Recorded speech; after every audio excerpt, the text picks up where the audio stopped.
every day. I'm not going to sit there and mourn for Charlie Kirk. I'm sorry it happened to him. I feel for his family. Can't but tell someone who to mourn for. Yeah. That first of all, this is America. If you don't want to mourn for somebody, guess what? You don't have to. The day after Rush Limbaugh passed away from cancer, I wasn't sad at all because he was a bad guy who did a lot of bad things. Now, but that was different circumstance. Rush Limbaugh was not murdered by somebody. Okay, he died of cancer. Charlie Kirk was murdered. It was a horrible thing, but I ain't sitting here mourning. Okay, I'm not going to be mourning for somebody that I think was a bad human being. I wish it didn't happen to him. It was horrible. So, Drake, you can go ahead and you can mourn. Let me ask you a question. When it was announced that Joe Biden got cancer, what was your first reaction to that? I thought it was pretty sad. Like, I mean, he didn't have much of a life outside of being president, and he's probably pretty sick already. Do you know anything about this, Drake? Do you know anything? He had an amazing what are you life, talking an about? Absolutely amazing. He was in the Senate for 50 years, I think. He became post-presidential life. I don't mean in general. Just mean like after. I mean, he worked so hard being president, and then he gets sick. What do you mean? What do you mean? What do you mean post-presidential? What? I mean, what is your knowledge? He doesn't.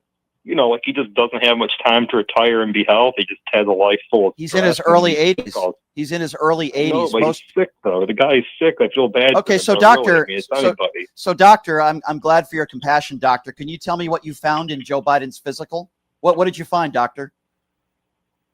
I know he got diagnosed. What are your medical what are your medical credentials?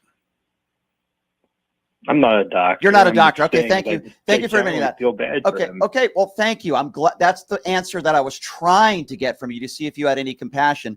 But to say that he didn't have. Okay, I appreciate that. Thank you. But you're not a doctor. I'm not a doctor. And many people like you seem to diagnose him with Alzheimer's. He's got this, he's got that. But yet you don't want to talk about Donald Trump and his mental capacity. You know what the difference is, Brian, really?